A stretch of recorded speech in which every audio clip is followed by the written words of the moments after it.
Hello, good morning. Welcome to the Trails Radio Show. Thank you for joining us this morning. Today, my special guest is actor and jazz singer Mr. Gary Brumburgh. Thank you, and join us in a minute. Okay, my first question to you is, how did you get started in the industry? How did your career begin? Well, I had training at the very beginning from my mother. My mother was a wonderful singer. She was a classical singer. And so I learned the piano, although I don't play much anymore. I learned voice and piano just by listening to her upstairs in my little room while she was downstairs giving lessons. And then I started taking lessons from her as well. And I did some stuff in school. High school. I was an actor as well as a singer. I started out in musical theater.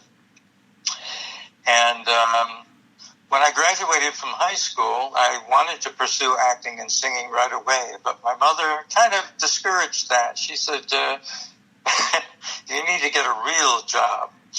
And so I love children so much. So I decided to go to college, and I majored in elementary and special education. Mm-hmm. I graduated from that and taught school for about 3 or 4 years. But I think the acting and the singing, that singing bug hit me again. And I wasn't satisfied with teaching in the unified school system. So I let it go, and I went back to school. I went to Florida State University in Tallahassee and studied drama.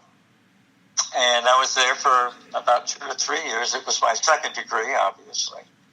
And in the meantime, I sang with a band, and we toured the southeast area. It was called the Winco King Band, and I was the lead vocalist for that. So that probably started me. And then I would perform summer stock in shows. I've done about every musical you can imagine: Oklahoma, South Pacific, Company, Cabaret, and I've done that pretty much all over the country, here and there, in Florida and California and so forth. And so I pursued acting. I came out here to Los Angeles and based myself out here. And so I performed in television and a couple of movies and commercials and things like that. And I gave it about 10 or 15 years, and the success wasn't what I'd hoped it would be. It's a very difficult business, as you know.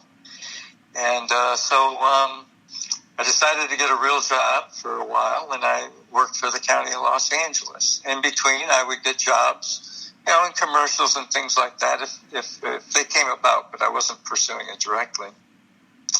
In 2003, however, I met a wonderful woman, a jazz singer and teacher named Ellen Johnson, and began to work with her. And my interest in performing again came back, but this time in the field of jazz and not musical theater. And I started performing in clubs all around Los Angeles, here and there, and build up my confidence. And put out a CD eventually a few years later, which I was pleased with, but I didn't promote it much. I didn't have a lot of money. But I enjoyed the process, and I've enjoyed jazz a lot. And so from there, like I said, I performed in a lot of different clubs until I developed cancer in 2012, tonsil cancer, which affected my voice. And I was out of commission for quite a while. And the cancer came back, but this time it was on the other side of my neck. In the lymph nodes, it was a stage 4. Mm-hmm. And that put me out of commission even more. So it's been a rough road. So, but I healed through 2 bouts of radiation and chemo, and started singing again, and put out a second CD called Moonlight, which you might have listened to, which I'm very proud of. I worked with some of the best people around until I recently moved out here to Nashville, and now I'm slowly moving into the Nashville jazz scene while performing here and then and there, maybe in L.A. or something like that. Yeah, that's amazing, and you can still sing after you beat your cancer. That's incredible. It's quite a miracle, I would say. I really lucked out. Maybe I caught it in time. For whatever reason, it has damaged my eating. I have a very difficult time eating hard food now. I'm mainly reduced to very, very soft food, pureed or Ensure drinks that keeps my weight up. So eating is very difficult, but my singing, you wouldn't have known. Yeah. Do you have any upcoming performances with jazz clubs or anything you can share? I perform weekly at an open jam, is what we kind of call them. It's where a bunch of musicians and singers get together, and we just work on material and stuff like that. Rudy's Jazz Room out here in Nashville. And then I perform every once in a while. I don't have a gig now out of Tennessee until January.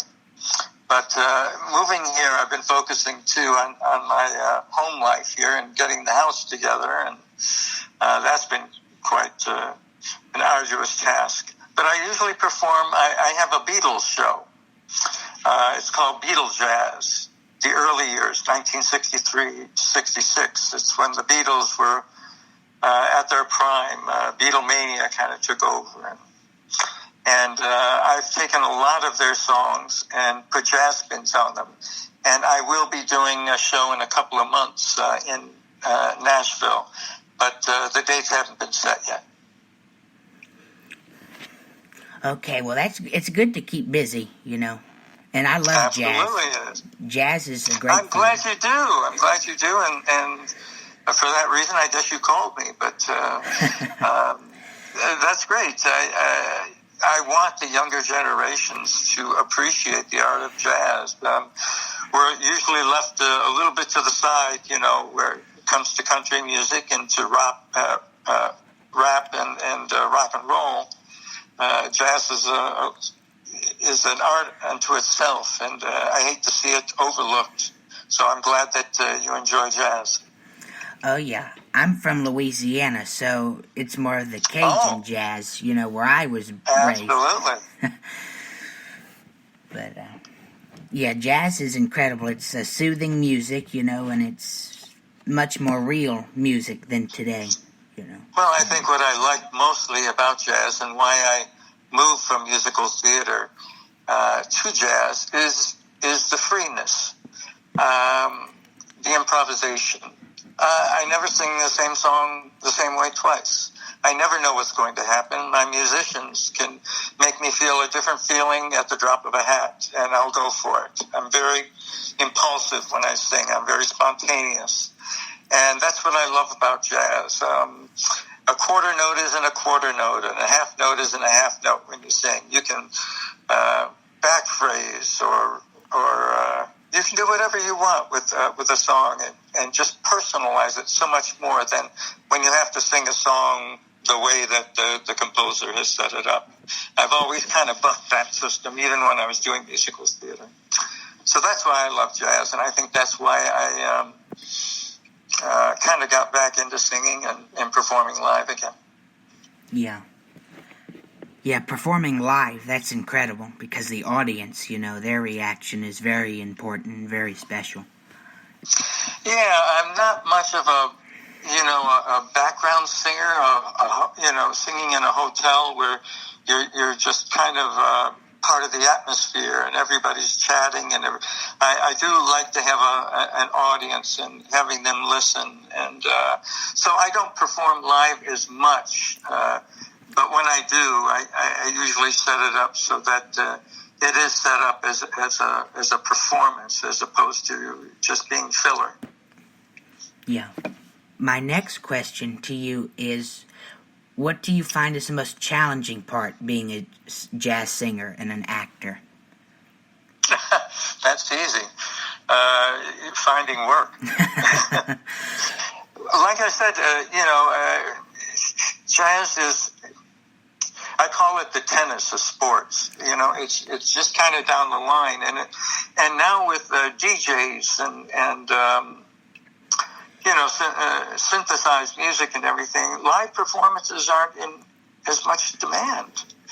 And so it's very difficult to find work, at least work for pay. I mean, I could sing anywhere I want and do it for free. But if a jazz singer wants to make a living out of it, these days you have to be a Kurt Elling or a Tierney Sutton, up there, top grade performances in order to really make a living out of it. And even they will be teaching. They'll teach on the side, or they'll do master classes and things like that to bring in extra money. So I would say that's the biggest challenge. And for me, coming from musical theater, I think a challenge too is and you don't have to, but the scatting. I love to scat, but I'm what I would call an easy or moderate scat. I could not do anything that Ella Fitzgerald or John Hendricks does. Those are very challenging. And, just a delight to listen to and follow through. So I do some of that, but I would say that's in jazz. I think scatting can be very much a challenge, and I don't recommend any singer doing it unless they do it right. Unless they really have it nailed down as to how to do it, because it can sound pretty bad if it's done wrong. The Scooby-Dooby-Doo kind of stuff, that's kind of, it certainly isn't the art form at all of scatting. Yeah, if you're going to do it, you have to do it right. Yeah, so I don't do a lot of it. But in my CD Moonlight, I do some glimpses of it. I also do some vocalese, which can also be very challenging. Yeah, and it's always good to keep practicing, It never hurts to keep learning.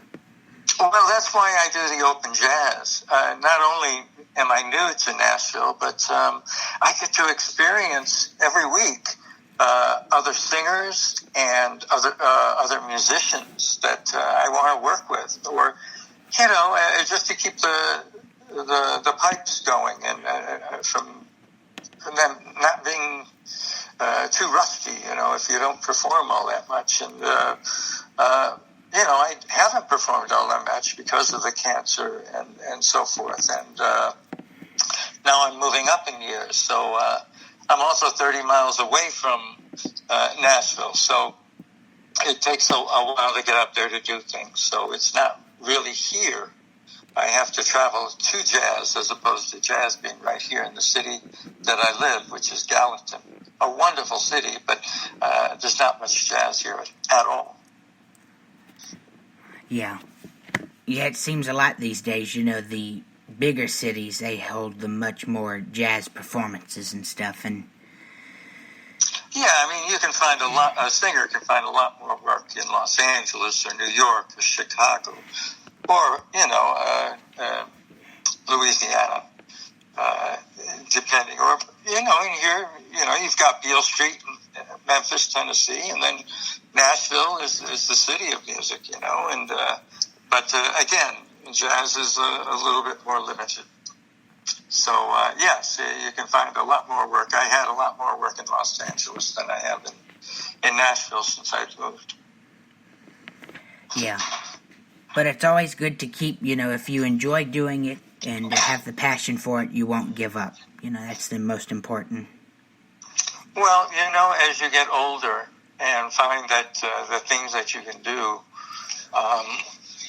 are a lot less, you have to find those passions. And for me, the passions are singing. And I also write articles for movie magazines. I do that on the side, too. That's a great passion. Oh, yeah. Yeah, I'm like that, too. Anything creative, I jump at it, because it's always good to do something creative. Yeah, if I didn't have a creative outlet, I'd be pretty lost. It's important to constantly be stimulated, and And jazz does that for me. Singing does it. Seeing other people perform art.